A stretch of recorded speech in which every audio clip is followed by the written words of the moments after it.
Hi friends, you are very most welcome on unique study with Ajay. दोस्तों, इस channel के ऊपर मैं नेट जार फर्स्ट पेपर और ज्योग्राफी दोनों की बिल्कुल सिस्टमेटिक ढंग से क्लासेस चला रखा हूँ, तो आप मेरी ये सभी क्लासेस ज्वाइन कर सकते हो जो आपके लिए बहुत बहुत हेल्पफुल रहेंगी। देखो, मेरा टारगेट है कि आपका हर तरीके से बहुत अच्छा स्कोर हो, फिर चाहे आपका ज्योग्राफी सब्जेक्ट हो या फिर आपका फर्स्ट पेपर हो।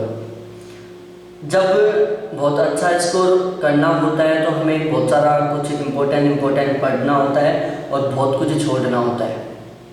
सब कुछ पढ़ने से स्कोर नहीं कर सकते आप, कुछ छोड़ना होता है और कुछ एक्स्ट्रा पढ़ना होता है। तो आज मैं लेके आया हूँ करंट का एक टॉपिक है, इम्पोर्टेंट कुछ करंट के क्वेश्चन हैं जो पूछे जाने के पूरे चांसेस हैं, क्योंकि हर बार आजकल एग्जाम को डिफ़िकल्ट बनाने के लिए 1 से 2 करंट के क्वेश्चन पुट अप किए जाते हैं। तो इसको ध्यान में रखते हुए मैंने ये करंट का वीडियो बनाया है। इस वीडियो का आप बिल्कुल लास्ट तक ज़रूर देखें। सबसे पहले मैं बताऊं कि जो मेरा ये करंट का वीडियो है वो 2020 के नेट जेआरएफ के पेपर और सेट के पेपर, इन दोनों पेपर्स के लिए बहुत इंपॉर्टेंट है। आप चाहे सेट की प्रिपरेशन कर रहे हो या फिर नेट की। यदि आप मेरे इन सभी क्वेश्चंस की पीडीएफ लेना चाहते हो, या मैं एक व्हाट्सएप ग्रुप बना रखा हूँ, फर्स्ट पेपर का एक व्हाट्सएप ग्रुप बना रखा हूँ जिसमें आपको कुछ चार्ज पे करना होता है। आप उस व्हाट्सएप ग्रुप में ऐड हो सकते हो, क्योंकि वहाँ पर मैं रेगुलर बहुत इम्पोर्टेंट कंटेंट प्रोवाइड करवाता हूँ।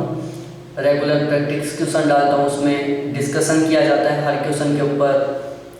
तो आप यदि इंटरेस्टेड हो, बहुत अच्छा स्कोर करना चाहते हो, तो मेरे उस व्हाट्सएप ग्रुप में ऐड हो सकते हो, जिसके कॉन्टैक्ट नंबर हैं 7891350470।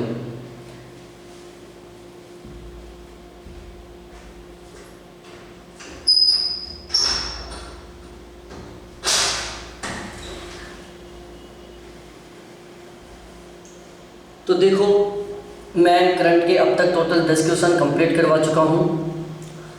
अब 11वां क्वेश्चन है आज का कि 2019 का मॉल दिवस कब मनाया गया था। 2019 का मॉल दिवस कब मनाया गया था? 23 अक्टूबर 2019 को प्राय मतलब सुबह के 6:02 से शाम के 6:02 तक रसायन शास्त्रियों और रसायन विज्ञान के छात्रों के द्वारा मॉल दिवस मनाया गया था। देखो, यहाँ पर आपके 3 क्वेश्चन कंप्लीट हो रहे हैं। मॉल दिवस 2019 का 23 अक्टूबर 2019 को मनाया गया था, जो कि सुबह के 6:02 से लेकर शाम के 6:02 तक टोटल 12 घंटे के लिए मनाया गया था। यह दिवस रसायन शास्त्रियों और रसायन विज्ञान के जो स्टूडेंट्स थे, केमिस्ट्री के जो स्टूडेंट्स हैं उनके द्वारा और केमिस्ट्री के जो प्रोफेसर्स थे उनके द्वारा मनाया गया था। जो ये मॉल दिवस था, जिसको हम मॉल डे बोल रहे हैं, इसकी थीम थी कि डेस्पिका मॉल मी इस मॉल दिवस की थीम थी।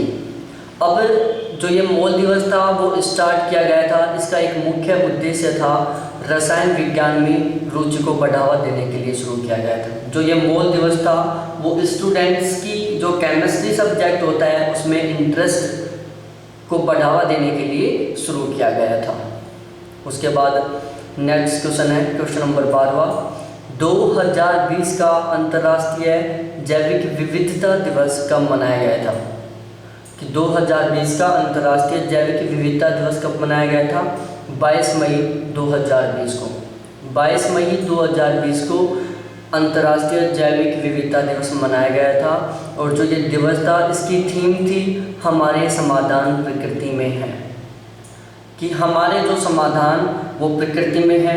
ये इस अंतर्राष्ट्रीय जैव विविधता दिवस की थीम थी। उसके बाद नेक्स्ट क्वेश्चन है क्वेश्चन नंबर 13।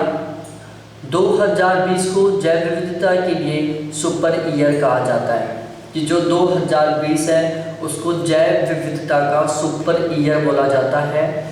और संयुक्त राष्ट्र ने 2010 से 2020 के बीच क्रियान्वित की जाने वाली 20 वैश्विक कार्यवाहिकों को तैयार किया था। कि जो संयुक्त राष्ट्र था उसने 2010 से 2020 के बीच टोटल 20 वैश्विक कार्यवाहियों को तैयार किया था।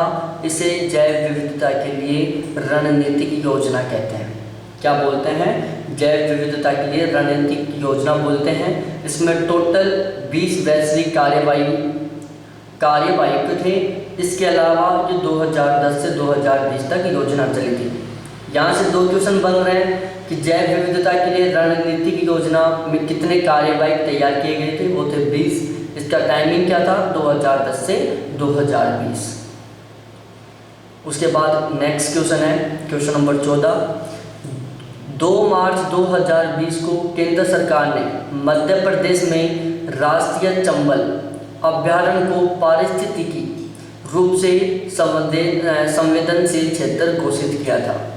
क्वेश्चन आता है कि केंद्र सरकार ने मध्य प्रदेश में राष्ट्रीय चंबल अभ्यारण्य को पारिस्थितिकी रूप से संवेदनशील क्षेत्र कब घोषित किया था? तो इसका आंसर है 2 मार्च 2020 को। दूसरा क्वेश्चन बनता है कि राष्ट्रीय चंबल अभ्यारण्य कहाँ पर है? मध्य प्रदेश में है। अब जो ये राष्ट्रीय चंबल अभ्यारण्य है वो गंगा डॉल्फिन और घड़ियाल इन दोनों के लिए प्रसिद्ध है। जो ये राष्ट्रीय चंबल अभ्यारण्य है वो गंगा डॉल्फिन और घड़ियाल इनके लिए प्रसिद्ध है। उसके बाद है नेक्स्ट क्वेश्चन 15वां क्वेश्चन है। विश्व वायु गुणवत्ता रिपोर्ट के अनुसार आबादी के हिसाब से बांग्लादेश PM 2.5 प्रदूषण में सबसे ज़्यादा प्रभावित है।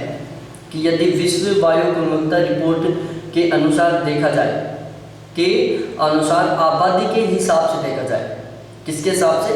आबादी के हिसाब से देखा जाए तो जो बांग्लादेश है वो PM 2.5 का सबसे बड़ा प्रदूषक देश है। उसके बाद दूसरे नंबर पर है पाकिस्तान, तीसरे नंबर पर है मंगोलिया, चौथे नंबर पर है अफगानिस्तान और 5वें नंबर पर है भारत। और इस रिपोर्ट के अनुसार जो चाइना है वो 11वें नंबर पर है। उसके बाद नेक्स्ट क्वेश्चन है विश्व के सबसे प्रदूषित देश। कि विश्व के सबसे प्रदूषित देश कौन सा है? सबसे पहला है बांग्लादेश, दूसरा है पाकिस्तान, तीसरा है मंगोलिया, चौथा है अफगानिस्तान और 5वां है भारत। ये विश्व के सबसे प्रदूषित देश हैं। उसके बाद 17वां क्वेश्चन है, बहुत इंपॉर्टेंट क्वेश्चन है। दिल्ली NCR का गाजियाबाद विश्व के सबसे प्रदूषित शहर के रूप में सामने आया है। कि जो दिल्ली NCR का जो गाजियाबाद है वो विश्व के सबसे प्रदूषित शहरों में के रूप में सामने आया है। इसके पश्चात चीन का होतन है। क्वेश्चन 2 बन रहे हैं। पहला क्वेश्चन बन रहा है कि विश्व का सबसे प्रदूषित शहर कौन सा है? गाजियाबाद कहाँ पर है? दिल्ली में है। विश्व का दूसरा सबसे प्रदूषित शहर कौन सा है? वो है चीन का होतन। कौन सा है? चीन का होतन। विश्व के 30 प्रदूषित शहरों में भारत के 21 हैं। जो विश्व के 30 प्रदूषित शहर हैं उनमें भारत के 21 शहर हैं। उसके बाद नेक्स्ट क्वेश्चन है क्वेश्चन नंबर 18। विश्व के 10 सबसे ज़्यादा ट्रैफिक वाले शहरों में भारत के 4 हैं। कि जो विश्व के 10 सबसे ज़्यादा ट्रैफिक वाले शहर हैं उसमें भारत के 4 शहर हैं। बेंगलोर ट्रैफिक के मामले में विश्व का सबसे खराब शहर है। जो बेंगलोर है वो ट्रैफिक के मामले में विश्व का सबसे खराब शहर है। तो इसी के साथ हमारा जो आज का ये करंट का वीडियो था वो कंप्लीट होता है। यदि आप इंटरेस्टेड हो, आपको अच्छे लगते हैं ये क्वेश्चन कि ये क्वेश्चन एग्जाम के पर्पज से बेस्ट हैं, तो आप इन सभी क्वेश्चंस की PDF लेना चाहते हो तो PDF भी ले सकते हो। मेरे व्हाट्सएप ग्रुप में ऐड होना चाहते हो तो उसमें भी हो सकते हो। व्हाट्सएप ग्रुप में आपका चार्ज लगेगा, चार्ज ज़्यादा नहीं है, मात्र 200 रुपये चार्ज है। उसमें मैं आपको 75% प्लस का स्कोर करने वाला मटेरियल प्रोवाइड करवाऊँगा जिससे आप 100% 75% प्लस स्कोर आसानी से कर पाओगे। और यदि चैनल के ऊपर नए हो तो चैनल को सब्सक्राइब करके बेल आइकन को दबाओ। फिर मिलते हैं हम नेक्स्ट वीडियो के साथ देखने के लिए। Thanks, bye.